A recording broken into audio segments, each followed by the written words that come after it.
Japan is one of the most challenging places on Earth to live. This island nation lies on the edge of the Pacific Ocean, directly atop one of the most active tectonic regions in the world, the Pacific Ring of Fire. Nearly 90% of the world's earthquakes occur along this belt. Japan is a society that knows this reality and has learned to live with it. The country sits at the intersection of four major tectonic plates: the Pacific Plate, the Philippine Sea Plate, the Eurasian Plate, and the North American Plate. These plates move only a few centimeters per year, but over centuries, those small movements become the source of immense stored energy. Earthquakes in Japan are routine. Thousands are recorded every year. Most go unnoticed. Some briefly interrupt daily life, but rarely nature releases everything it has, stored in a single moment. That is why Japan has some of the most advanced earthquake early warning systems, flexible architecture, and disaster education programs in the world. Children grow up practicing earthquake drills in schools. High-speed trains automatically stop the moment shaking is detected. Factories shut down without human intervention. Buildings are designed to sway, not to resist, yet no matter how advanced technology becomes. There are moments when nature recognizes no limits. As 2011 began, Japan was experiencing a relatively calm period. Public debate focused on economic challenges, an aging population, and energy policy. No one knew that one of the darkest days in modern Japanese history was only weeks away. But the Earth knew. Deep beneath the Pacific Ocean, the Pacific Plate was slowly subducting beneath Japan. This movement had been ongoing for centuries, and with each passing year, the strain increased. The fault was locked. Energy was accumulating but not yet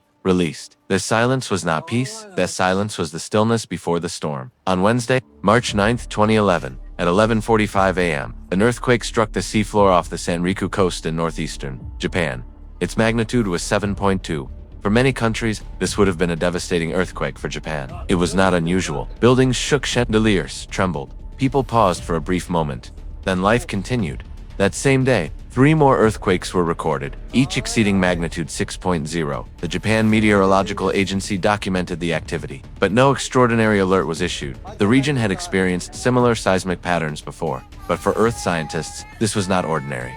These earthquakes occurred around the main fault zone. The fault was under stress. Locked segments were being strained, and small ruptures were signaling something larger. In seismology, such events are sometimes referred to as foreshocks. But foreshocks do not always lead to catastrophe, and because of that, no definitive alarm can be issued. The public thought the same way an earthquake happened, it passed. Life returned to normal. No one knew this was the first whisper before the Earth's roar. During the 2 days between March 9th and March 11th, an extraordinary process was unfolding beneath the Pacific Ocean.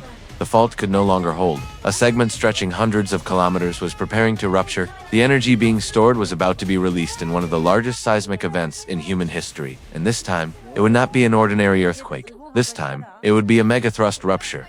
On Friday, March 11th, 2011, as the hours passed, millions of people across Japan were going about a normal workday. Classes were in session, meetings were underway, trains were running on time. At 2:45 p.m., something changed deep underground. Japan's earthquake early warning system detected the first P waves through thousands of seismic sensors. These waves, fast but not destructive, had reached in some instruments. The system activated automatically. Trains stopped. Factories shut down. Schools instructed children to drop, cover, and hold on.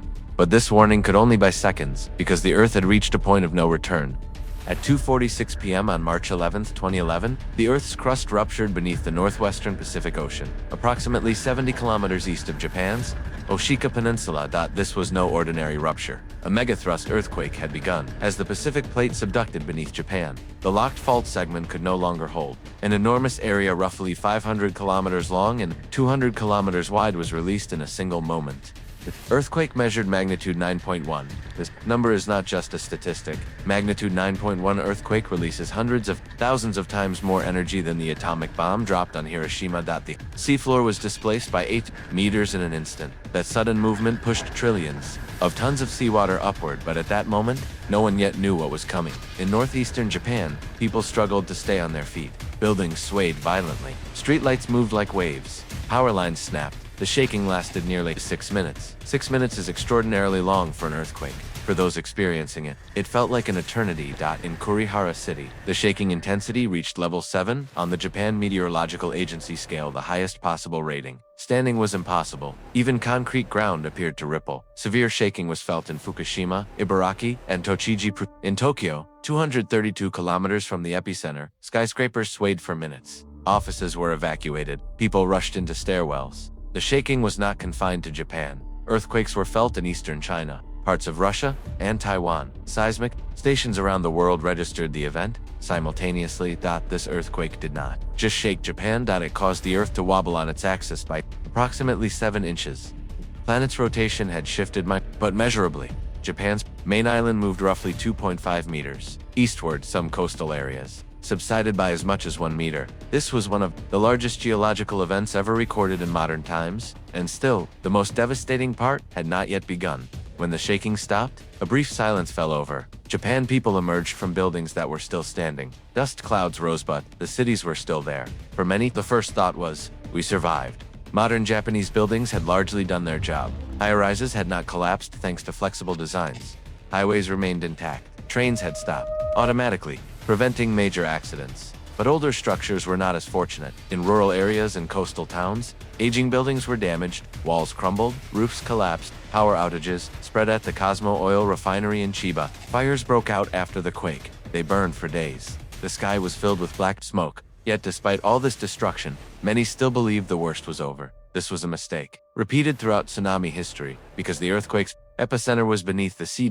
And the ocean had not yet responded. Minutes after the quake, abnormal changes in sea level were observed along the coast. In some areas, the water retreated. In others, it rose rapidly. This was the first sign of a tsunami. At 2:49 p.m., the Japan Meteorological Agency issued its first tsunami warning. Estimated wave height, around 6 meters, dangerous but not catastrophic. Then, data from offshore GPS buoys changed everything. The rate of sea rise far exceeded calculations. This was not a normal wave. This was the movement of the entire ocean. Warnings were rapidly updated. In some regions, predicted wave heights exceeded 10 meters. Even that underestimated reality. Along the Sanriku coast, narrow and deep bays acted like funnels, amplifying the tsunami instead of weakening it. At 3:21 p.m., the first massive wave struck the city of Miyako in Uoki Prefecture. From that moment on, time lost meaning along Japan's eastern coast. 3:21 p.m. Residents of Miyako noticed the sea behaving strangely. The horizon looked distorted. The water was far higher than normal. This was not a single wave. This was the ocean itself moving inland. The 10-meter-high concrete tsunami wall protecting Miyako port had long been a symbol of Japanese engineering. It was believed to be sufficient, but the wave was higher. The first surge overtopped the wall. Then came the second, then the third. Tsunamis do not arrive as a single wave like in movies. They arrive as a relentless, rising mass of water. In Miyako, wave heights exceeded 15 meters. Concrete walls collapsed like toys. Fishing boats, massive ships weighing thousands of tons, were ripped from the harbor and carried into the city. Homes, warehouses, and vehicles vanished beneath the water.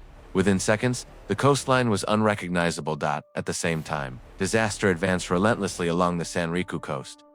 Taka was a small coastal town of about 23,000 people. It was built around a natural bay. For years, the town's symbol, the Takata Matsubara forest of 70,000 pine trees, was seen as both natural beauty and a tsunami barrier. At 3:24 p.m., the tsunami reached the town. The sea first withdrew. Then, a massive wall of water advanced. Wave heights approached 18 meters. The pine forest was obliterated within seconds of 70,000 trees. Only one remained standing. It would later be known as the Miracle Pine, but no miracle saved the city. The tsunami engulfed the entire town. Homes were torn from their foundations. Schools, hospitals, and government buildings vanished. People had nowhere to run. Many tried to escape by car, but roads filled with water in seconds. Within minutes, Taka was wiped off the map. Nearly 10% of its residents lost their lives. It was one of the greatest single losses in modern Japanese history. And the disaster did not stop there. The tsunami pushed the fishing fleet ashore. Oil spills ignited fires in the city center, and people sheltering on the roof of the town hall watched as waves swallowed the building. Municipal employees who continued broadcasting evacuation warnings until the final moments mostly lost their lives. In Ana, wave heights reached nearly 20 meters. 3-story buildings were completely submerged. On the Sendai Plain, the devastation was even worse. Flat, open land allowed the tsunami to race inland unchecked. The wave penetrated up to 10 kilometers inland. Airport runways, terminals, aircraft all submerged within minutes. Live broadcast cameras showed the world how the wave advanced across land. Cars, homes, people, everything was carried away. These images burned into the global memory. But behind the coastal destruction, a quieter and far more dangerous crisis was growing. The Fukushima Daiichi nuclear power plant stood directly on Japan's eastern coastline. consisting of 6 reactors. It had operated since the 1970s and was long regarded as a model of high safety standards. March 11, 2011. 2:46 p.m. when the earthquake struck. Systems functioned as designed. Reactors shut down automatically. Control rods were inserted within seconds. From a nuclear safety perspective, this was correct. But in a nuclear plant, the real danger begins after shutdown because the reactor core remains extremely hot. It must be cooled. The earthquake set external power connections and anticipated scenario. Emergency. Diesel generators activated. Cooling pumps were running. At that moment, everything appeared under control, but no one had accounted for what would come next. 3:27 p.m. Tsunami waves approaching Fukushima Daiichi were visible from afar. The plant was protected by a seawall 5.7 meters high. The tsunami reached 1415 meters. The waves overtopped the wall. Within minutes, the entire site was flooded. Diesel generators, electrical switchboards, and fuel tanks failed. Cooling systems fell silent. The plant entered a condition rarely seen in history. Total power loss, station blackout. Control room engineers were plunged into darkness. Most instruments were offline. Reactor temperatures began to rise. As hours passed, water levels dropped and fuel rods became exposed. Zirconium cladding reacted with high-temperature steam. The result? Hydrogen gas. And it began to accumulate inside reactor buildings. March 12, 2011. In the morning, the Japanese government ordered evacuations around the plant. First 3 kilometers, then 10. Time was running out. Temperatures inside Reactor 1 were uncontrollable. Pressure reached critical levels. Authorities made a last resort decision to vent radioactive steam into the atmosphere. It was meant to reduce the disaster's scale, but it carried enormous risk. 3:36 p.m., a hydrogen explosion tore through Reactor 1's building. The roof was blown apart in seconds. The images spread live across the world. A nuclear power plant had exploded. It was one of the most terrifying nuclear moments humanity had witnessed since Chernobyl. Officials stated that the reactor was intact, but reality was far more complex. This was only the first explosion, and the other reactors were heading toward the same fate. After the explosion at Reactor 1, global attention focused on Fukushima Daiichi, but the fear created by the blast was only a reflection of the real danger. Inside the reactor buildings, a process unseen by cameras had already begun. Core meltdown. With cooling systems offline. Water around the fuel rods boiled away, leaving nuclear fuel exposed. Temperatures exceeded those milligrade as the fuel melted through its metal cladding and flowed downward. This molten mixture is called corium. When corium contacts concrete, it triggers chemical reactions. If it breaches the reactor vessel, radioactive material can escape uncontrollably. Later on March 12th, partial core meltdown in Reactor 1 was officially confirmed, but the public was not informed. Authorities feared nationwide panic. Meanwhile, the same process was silently unfolding in Reactors 2 and 3. March 14, 2011. 11:01 a.m. Reactor 3 suffered a hydrogen explosion, even more powerful than Reactor 1. The blast shattered much of the building. Concrete blocks were hurled into the air, injuring workers. Black smoke filled the sky. This explosion was the clearest sign that the nuclear crisis was spiraling out of control. The next day, March 15th, a loud explosion was heard at Reactor 2, damaging the pressure suppression chamber. That same day, a fire broke out at Reactor 4. A shock, since it was not operating during the quake but its spent fuel pool had overheated due to lack of cooling. Radioactive material was released into the atmosphere. Radiation levels inside the plant reached 1,000 times normal levels. At this point, the Japanese government faced a grim reality. The plant could be lost entirely. If that happened, millions including Tokyo might need to evacuate. Plant management evacuated most workers, but about 50 people chose to stay. They would become known worldwide as the Fukushima 50. They were engineers, technicians, operators. None stayed to be heroes, but they all understood one thing. If they left, the disaster would not only affect Japan, it would affect the entire world. They worked in darkness and extreme radiation. Some areas were accessible for only minutes at a time. Many could not even read their dosimeters. They pumped seawater into reactors, knowing it would permanently destroy the plant. But there was no alternative. Some said goodbye to their families before coming. Some accepted the mission, knowing they might not return. For days, they worked without sleep, in fear. And slowly, reactor temperatures began to fall. It was not a victory, but a far greater nuclear catastrophe had been prevented. As evacuation zones expanded around Fukushima Daiichi, hundreds of thousands were forced to leave their homes. This was not an escape. It was a farewell without knowing if return was possible. First, 3 kilometers, then 10, then 20. Elderly, sick children loaded onto buses with only a few belongings. Many didn't even lock their doors. They believed they would return. Some never did. Towns emptied. Schools fell silent. Store shelves remained untouched. Clocks, televisions, toys frozen in time. These areas were later declared no zones. Time stopped there. Nature returned, but people did not. Some elderly resisted. Evacuation, radiation won't kill me. Will, they said. Others were forced to leave pets behind. One of the least discussed, yet deepest wounds of the disaster. Radiation was different from earthquakes in Tsunamis. It had no sound, no smell, but its effects could last generations. Soil, water, and air were measured in some areas. Radiation levels were hundreds of times normal. Playgrounds were dismantled. Topsoil was scraped away and sealed in barrels. These barrels accumulated in temporary storage sites, but temporary lost its meaning over the years.